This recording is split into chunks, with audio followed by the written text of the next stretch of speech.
Hello everyone, welcome to logic Pathshala channel. आज हम start करने जा रहे हैं फंडामेंटल राइट्स। इसके ऊपर बहुत से क्वेश्चन एग्जाम में पूछे जाते हैं। Let's begin the session. Question 1 is, according to Indian constitution right to life is, भारतीय संविधान के अनुसार जीवन का अधिकार है। आपके पास 4 ऑप्शंस हैं, आप इन्हें एक बार देख लीजिए। इसका करेक्ट आंसर है option third, that is fundamental right. जो आपका राइट टू लाइफ है, ये क्या है? ये आपका फंडामेंटल राइट है। बात करें अगर हम इसके आर्टिकल की, तो ये कौन से आर्टिकल में आता है? ये आपका राइट टू लाइफ आता है आर्टिकल 21 के अंदर। इसमें क्या होगा, इसमें आपको लाइफ एंड लिबर्टी पे प्रोटेक्शन मिलती है। जो आर्टिकल 21 है, ये दोनों को मिलता है, जाने कि जो सिटीजन्स हैं, जो देश के नागरिक हैं उन्हें, और जो नॉन सिटीजन्स हैं, जो कोई बाहर से आए उन्हें, इन दोनों को ये राइट टू लाइफ मिलता है। Now moving to question number 2। What is the literal meaning of term quo warranto? आपने इस शब्द का अर्थ बताना है। आपके पास 4 ऑप्शंस हैं, आप इन्हें एक बार देख लीजिए। इसका करेक्ट आंसर है option number third, that is by what authority और वारंट, किस अधिकार से। ठीक है। क्यूओ वारंटो की बात करें तो यह आपकी क्या है? ये एक रिट है। और ये कौन से आर्टिकल के अंडर आती है? ये आर्टिकल 32 के अंडर आती है, जो कि क्या है आपका कॉन्स्टिट्यूशनल रेमेडीज़ के अंदर आती है। और इस आर्टिकल को हम क्या बोलते हैं? इस आर्टिकल को हम बोलते हैं heart and soul of the constitution. ये अक्सर पेपर में पूछा जाता है कि heart and soul of the constitution किस आर्टिकल को कहा जाता है। इसमें क्या होता है, जैसे कि हम एक एग्जाम्पल के तौर से समझते हैं। जैसे कि 3 पर्सन है, ए बी सी। जो ए है, ये क्या है आपका हेड, और जो बी है किसी ऑर्गेनाइजेशन का, पब्लिक ऑर्गेनाइजेशन का ये हेड है। और जो बी है, ये कहाँ पे गया है? ये इसके अंडर है और ये हॉलीडे पे गया हुआ है। ठीक है। तो ए क्या कर रहा है? ए जो सी है, सी को बी की पोजीशन पे बिठा रहा है।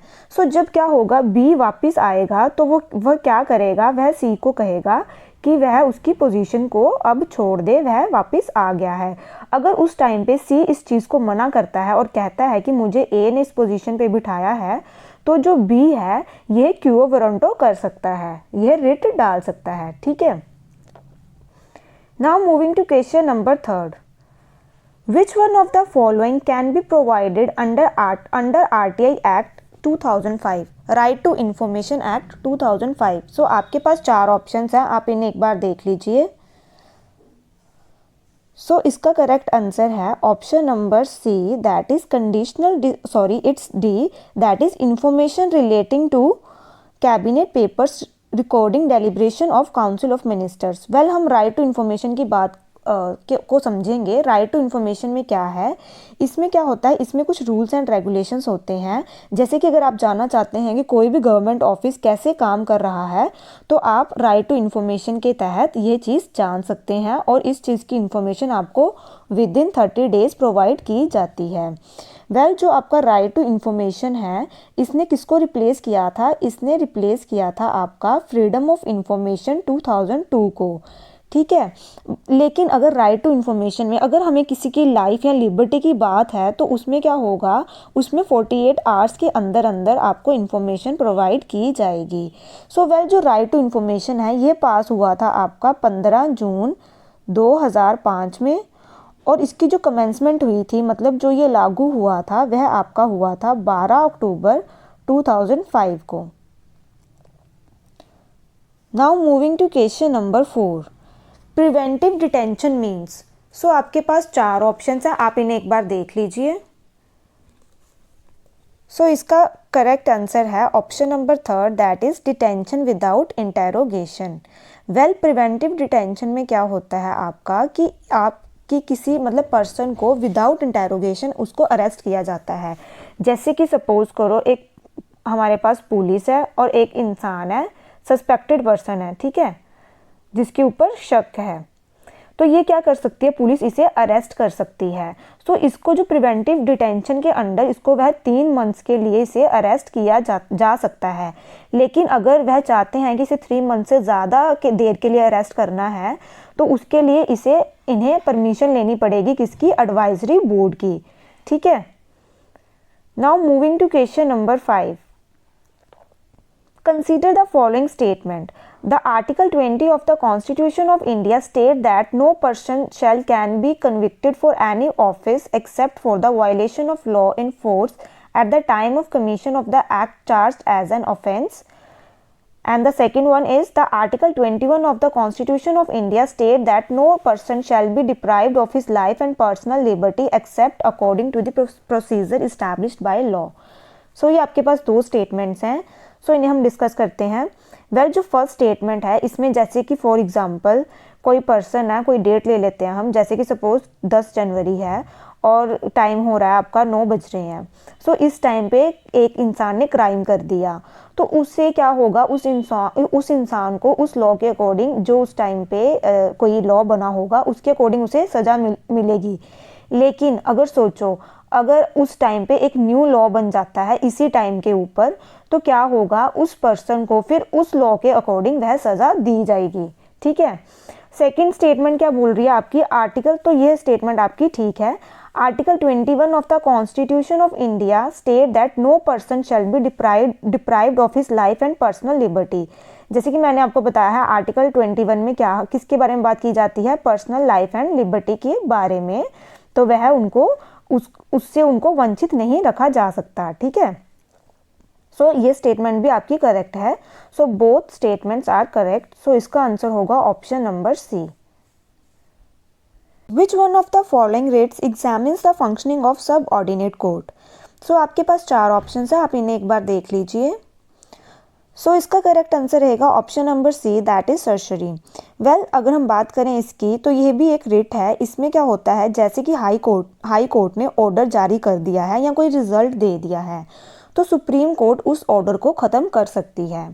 सो यह आपका आता है सर्शरी में. बात करें अगर हम मैंडेमस की, तो इसमें क्या होता है, जैसे कि पब्लिक ऑफिस वाला बंदा अगर कोई काम नहीं कर रहा, तो हम यह रिट डाल सकते हैं और वह उससे यह काम लिया जा सकता है. इसमें एक्सेप्शन क्या रहेगी आपकी, जैसे कि president, governor, chief justice of India के ऊपर यह रिट लागू नहीं की जा सकती.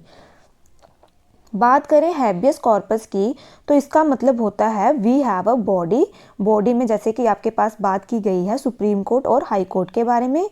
क्यो वारंटो के बारे में हम लास्ट क्वेश्चन में डिस्कस कर चुके हैं. Now moving to question number 7. An accused of an offence cannot be compelled to be a witness against himself. Which article of Indian Constitution provides for this? एक अपराध के आरोपी को अपने खिलाफ गवाह बनाने के लिए मजबूर नहीं किया जा सकता. भारतीय संविधान के किस अनुच्छेद में इसके बारे में लिखा गया है. सो आपके पास 4 ऑप्शंस हैं, आप इन्हें एक बार देख लीजिए. सो इसका करेक्ट आंसर है option A, that is article 20 में ये चीज़ लिखी गई है. बाकी आर्टिकल्स की बात करें तो आर्टिकल 21 में आपके पास क्या है, right to life, personal liberty के बारे में लिखा गया है. 22 में मैंने जैसे आपको बताया है कि क्या है, आपको डिटेंशन के बारे में लिखा गया है. अगर किसी को गिरफ्तार किया जाता है तो उसे 24 आवर्स के अंदर मजिस्ट्रेट के सामने पेश करना होता है. अगर आप उसे नहीं पेश कर पाते 24 आवर्स के अंदर, तो आपको उसके लिए मजिस्ट्रेट से परमिशन लेनी पड़ती है. बात करें अगर हम प्रिवेंटिव डिटेंशन की, तो उसमें जैसे कि मैंने आपको बताया था कि अगर कोई पर्सन सस्पेक्टेड है, किसी के ऊपर संदेह है, तो उसको पुलिस अरेस्ट कर सकती है विदाउट एनी इंटेरोगेशन. सो उसको कितनी देर के लिए अरेस्ट किया जा सकता है, 3 मंथ्स के लिए. और अगर उससे ज़्यादा के लिए उसको रखना है कस्टडी में, तो उसके लिए आपको पुलिस को एडवाइजरी बोर्ड से क्या लेनी पड़ेगी, परमिशन लेनी पड़ेगी. आर्टिकल 74 की बात करें तो इसमें क्या है, इसमें है कि जो काउंसिल ऑफ मिनिस्टर्स है ये प्रेसिडेंट के साथ मिलकर काम करते हैं. Now moving to question number 8. Which of the following issues a writ. So आपने 4 ऑप्शंस हैं, इन्हें देखिए एक बार और यह बताना है कि इनमें से कौन इशू करता है रिट को. सो इसका करेक्ट आंसर है option number A, that is high court और सुप्रीम कोर्ट. यह दोनों रिट को इशू कर सकते हैं. जो रिट है यह आपकी आती है आर्टिकल 32 और आर्टिकल 226 में. 32 और 226 की बात करें तो 32 में कौन इशू करता है रिट आपका, तो ये करती है सुप्रीम कोर्ट. और इसमें कौन करता है इशू रिट? इसमें करती है आपकी हाई कोर्ट करती है। वेल जो रिट है क्या होते हैं आपके जो फंडामेंटल राइट्स के लिए भी इशू होती है और लीगल राइट्स के लिए भी इशू होती है। सुप्रीम कोर्ट जो इशू करता है रिट वह सिर्फ फंडामेंटल राइट्स के लिए कर सकता है और हाई कोर्ट कर सकता है fundamental rights plus legal rights के लिए इशू कर सकता है। सो जो हाई कोर्ट है इसकी पावर ज़्यादा होती है क्या इशू करने में? रिट इशू करने में। ठीक है। Number 9, the writ habeas corpus is available for. So आपके पास 4 ऑप्शंस हैं, आप इन्हें एक बार देख लीजिए। वेल हमने इसके बारे में जैसे कि लास्ट क्वेश्चंस में भी बात की है। हेबियस कॉर्पस का क्या मतलब है? इसका मतलब है to have a body. Body मतलब कि सुप्रीम कोर्ट और हाई कोर्ट। सो जैसे किसी बंदे को पकड़ रखा है तो अगर तो वह अनलॉफुल डिटेंशन कर रखी है तो वह बंदा क्या कर सकता है? आप पे केस कर सकता है। सो इसे क्या बोलते हैं? इसे हम बोलते हैं, कौन सी रिट डाल सकता है? Habeas corpus. सो इसका क्या रहेगा? Option number B, the purpose of releasing from illegal custody person unlawfully detained. Now moving to question number 10. Why did one of the High Court in India decree that bunds are unconstitutional and punitive? So आपके पास 4 options हैं, आप इन्हें एक बार देख लीजिए। So इसका correct answer क्या रहेगा आपका? इसका करेक्ट आंसर है आपका option number B, that is it is not in exercise of fundamental freedom. यह मौलिक स्वतंत्रता का प्रयोग नहीं है। सो जो आपके ये बंद नहीं करवा देते, जैसे कि कोई अगर तो आप बिल्कुल आराम से शांति से प्रोटेस्ट कर सकते हो तो वह आप कर सकते हैं, लेकिन जो ये बंद है ये क्या है आपके? ये अनकॉन्स्टिट्यूशनल है। अगर जैसे कि अगर तो गवर्नमेंट देश को कर रही है बंद तो वह तो कर सकती है, लेकिन एक इंसान है वह नहीं कर सकता, तो ये वह क्या है आपका? अनकॉन्स्टिट्यूशनल है। Now moving to question number 11. Given below are two statements, one labeled as assertion and the other as reason. So जैसे कि assertion आपको क्या दी है? The right to property in the Constitution of India ceased to be a fundamental right, but it continues to exist as a constitutional right. और reason क्या दे रखा है इसका आपको? 44th Amendment deleted Article 19F and 31 from Part 3 and added a new Article 308 in Part 12. सो जैसे कि ये आपको असर्शन दे रखी है कि जो राइट टू प्रॉपर्टी है कॉन्स्टिट्यूशन में था, ये आपका फंडामेंटल राइट था पहले, तो इसे क्या कर दिया था? इसे डिलीट कर दिया गया था। सो ये पहला असर्शन तो ठीक है, लेकिन जो ये डिलीट किया गया था ये किया गया था आपका 44th अमेंडमेंट, जिसने कि आर्टिकल 19F और 31 को डिलीट किया था पार्ट 3 से, और ऐड क्या किया था? 300A किसमें? इन पार्ट 12 में, और इसे क्या बना दिया था? Constitutional right. So assertion and reason both are correct. तो आपका क्या आंसर रहेगा इसमें? Option number A. ठीक है। Now moving to question number 12. The article 17 and 18 of the constitution provide. So आपको 17 और 18 के बारे में बताना है। आर्टिकल 17 और 18 में क्या है? वेल बात करें अगर हम आर्टिकल 17 की, तो इसमें क्या लिखा है? इसमें आपका बताया गया है अनटचेबिलिटी के बारे में, जो कि छुआछूत के रिगार्डिंग लिखा गया है। और आर्टिकल 18 में क्या लिखा गया है कि जैसे कि जो टाइटल्स लगाते थे पहले लोग कि ये महाराजा है, यह राजा है, तो ये 18 में क्या लिखा गया है कि आप अपने नाम के पहले और बाद मतलब प्रीफिक्स और सफिक्स में कोई भी टाइटल नहीं लगा सकते। जैसे कि अगर किसी को भारत रत्न मिला है या पद्म भूषण मिला है या पद्म श्री मिला है तो वह ये टाइटल नहीं लगा सकता अपने नाम के आगे या पीछे। वेल अगर हम बात करें टाइटल्स की, तो मिलिट्री टाइटल्स और अकेडमिक टाइटल्स हैं वह लगाए जा सकते हैं। जैसे कि मिलिट्री टाइटल्स में अगर किसी ने परमवीर चक्र उनको सम्मानित किया गया है उससे, तो वह लगाया जा सकता है। और अकेडमिक्स में जैसे कि कोई डॉक्टर है, कोई इंजीनियर है, तो वह ये टाइटल्स यूज़ कर सकते हैं। तो इसका क्या आंसर बनेगा आपका? इसका आंसर आपका बनेगा option A, that is social equality. Question number 13. The fundamental rights of Indian citizens can be suspended. So आपके पास 4 ऑप्शन हैं, आप इन्हें एक बार देख लीजिए। तो जो आपके फंडामेंटल राइट्स हैं, मौलिक अधिकारों को हम कब सस्पेंड कर सकते हैं? सो इसका करेक्ट आंसर है option number A, that is during national emergency. Well national emergency की बात करें तो ये आपकी कौन से आर्टिकल में आती है? ये आती है आर्टिकल 358 में। नेशनल इमरजेंसी में क्या होता है कि जो प्रेसिडेंट है ये on the written recommendation of किसकी? काउंसिल ऑफ मिनिस्टर्स की तो ये क्या लगा सकते हैं, नेशनल इमरजेंसी। बट उसमें किसकी सहमति चाहिए इन्हें, काउंसिल ऑफ मिनिस्टर्स की। जो आपकी नेशनल इमरजेंसी है ये 3 ग्राउंड के बेसिस पे लगती है, जो कि है आपकी एक्सटर्नल एग्रेशन, ठीक है, and the second one is war के बेसिस पे, और third one is armed rebellion. So अगर हम आर्म्ड रेबेलियन की बात करें तो इसे पहले क्या क्या कहते थे, इंटरनल डिस्टर्बेंस। सो इसे चेंज कर कर हमने आर्म्ड रेबेलियन कर दिया था अमेंडमेंट 44 1978 में। Now moving to question number 14, which of the following is not a fundamental right. So आपने इन ऑप्शंस में से बताना है कि इनमें से कौन सा मौलिक अधिकार नहीं है। सो आप चारों ऑप्शंस देख लीजिए एक बार। अगर हम बात करें राइट अगेंस्ट एक्सप्लॉयटेशन की, तो यह आपका आता है आर्टिकल 23 to 24 के बीच में। इक्वालिटी बिफोर लॉ आपका आता है article 14। Right to freedom of religion की बात करें तो ये आर्टिकल 25 to 28 के बीच में आता है। बात करें अगर हम equal pay for equal work की, तो यह आपका फंडामेंटल राइट नहीं है, यह आपका क्या है, डायरेक्टिव प्रिंसिपल। सो आप कमेंट बॉक्स में मुझे यह बताएंगे कि जो यह वाला equal pay for equal work है ये कौन से आर्टिकल में आता है। Question number 15 is which among the following writs comes into the category of public litigation petition before high court और सुप्रीम कोर्ट। सो आपके पास 4 ऑप्शंस हैं, आप इन्हें एक बार देख लीजिए। PIL की बात करें, पब्लिक इंटरेस्ट लिटिगेशन की, तो इसमें क्या है कि इसमें हम किसी भी चीज़ के अगेंस्ट इसे इशू कर सकते हैं, जैसे कि किसी रोड की कंस्ट्रक्शन हो गई, इन्वायरमेंट से रिलेटेड हो गया, पुअर अनऑर्गेनाइज्ड माइनॉरिटीज़ के लिए हो गया, या फिर कोई भी जनरल टॉपिक हो जो हमारी पूरी सोसाइटी के लिए बेनिफिट करे। तो क्या है कि आप ये जो कंसेप्ट था PIL का, ये हमने कहाँ से लिया था, तो ये लिया था हमने USA से।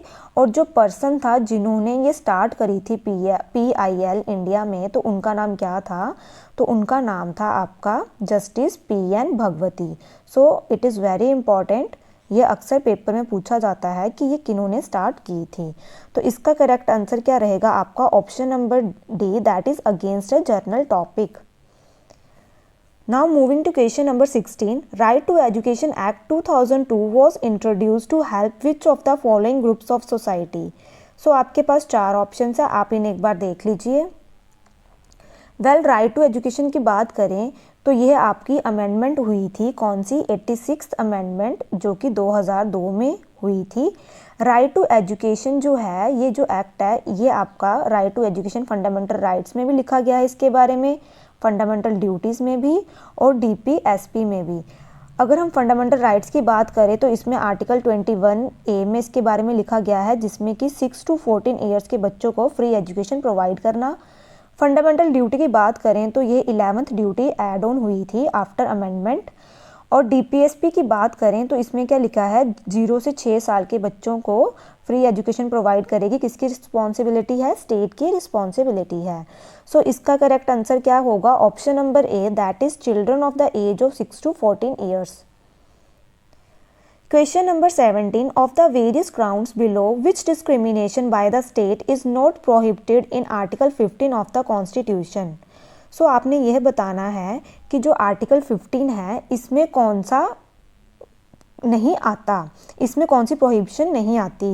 अगर हम बात करें तो हम आर्टिकल 15 की में डिस्क्रिमिनेशन जो की जाती है, तो किस बेसिस पे जो डिस्क्रिमिनेशन है आपको दिया गया है, इसमें caste, race, religion, sex and birth. So इस बेसिस के ऊपर आपको क्या डिस्क्रिमिनेशन नहीं करनी। सो आपके पास जो ये ऑप्शंस हैं इसमें प्लेस ऑफ बर्थ है, ये दिया गया है 15 में, रेस भी दिया गया है, कास्ट भी दिया गया है, और जो नहीं दिया गया वह क्या है आपका, language. Question number 18 is article 14 of the Indian constitution guarantees Indian citizens. So article जो 14 है ये हमें इंडियन कॉन्स्टिट्यूशन का, ये इंडियन सिटीजन्स को क्या गारंटी देता है। सो आपके पास 4 ऑप्शंस हैं, आप इन्हें एक बार देख लीजिए। आर्टिकल 14 की हम पहले भी बात कर चुके हैं, सो ये इसका आंसर रहेगा option number 4, that is equality before law and equal protection of law. जो आपका इक्वालिटी बिफोर लॉ है ये हमने लिया है ब्रिटेन से, और इक्वल प्रोटेक्शन ऑफ लॉ हमने कहाँ से लिया है, USA से। जाने कि क्या इसका मतलब है इक्वल प्रोटेक्शन ऑफ लॉ का, कि सभी को इक्वली ट्रीट किया जाएगा। ठीक है। Question number 19 is which one of the following subjects come under the common jurisdiction of supreme court and high court. So आपने ये बताना है कि कौन सा ऐसा सब्जेक्ट है जो मतलब कि कॉमन है किसकी यूरिसडिक्शन में, सुप्रीम कोर्ट और हाई कोर्ट के अंडर। तो आपके पास 4 ऑप्शंस हैं, आप इन्हें एक बार देख लीजिए। सो इसका करेक्ट आंसर रहेगा option number C, that is protection of fundamental rights. So जो आपके फंडामेंटल राइट्स हैं, मौलिक अधिकारों का संरक्षण, तो जैसे कि सुप्रीम कोर्ट की बात करें तो आर्टिकल 32 और हाई कोर्ट की बात करें तो आर्टिकल कौन सा 226 के इसके अंडर हम क्या कर सकते हैं, रिट इशू कर सकते हैं। तो सुप्रीम कोर्ट की बात करें तो ये सिर्फ और सिर्फ फंडामेंटल राइट्स पे ही कर सकता है रिट इशू, लेकिन जो हाई कोर्ट है ये fundamental rights plus legal rights पे इशू कर सकता है रिट। ठीक है। तो ये आपका यहाँ पे क्वेश्चन नंबर 19 है। अब 20 की बात करें तो freedom of the press in India is, आपके पास 4 ऑप्शन है, आप इन्हें एक बार देख लीजिए। वेल अगर हम फ्रीडम ऑफ प्रेस की बात करें इंडिया के अंदर तो ये आपका आर्टिकल 19 में आता है, आर्टिकल 19 1A के अंदर ये आता है। तो इसमें क्या है कि जो प्रेस है इसे क्या है, इसे फ्रीडम है express 21 under the provision of right to freedom of religion are included. So आपके पास 4 ऑप्शंस हैं, ये आप देख लीजिए कि जो right to freedom of religion में है उसमें क्या क्या इंक्लूडेड है। Well right to freedom of religion की बात करें तो ये आपका आर्टिकल 25 से 28 के बीच में आता है, जैसे कि मैंने आपको पहले भी बताया है। 25 से 28 के बीच में आता है। वेल अगर हम बात करें आपकी इन ऑप्शंस की तो राइट टू प्रोपागेट रिलीजन ये भी आएगा इसमें। Right to the Sikhs to wear and carry kirpan, kirpan जैसे उन्होंने वो रखा होता है ना चाकू टाइप सा, उसे बोलते हैं, तो ये भी आएगा। Right of the state to legislate for social reforms, ये भी बिल्कुल ठीक है। Right of religious body to secure conversion of people to their own faith, तो यह चीज़ नहीं है, मतलब उन्हें कन्वर्जन के लिए अलाउ नहीं किया गया, इसमें मतलब नहीं लिखा गया इस आर्टिकल के अंडर। सो आपका ऑप्शन रहेगा 1 2 3 जो कि इसके अंडर आते हैं।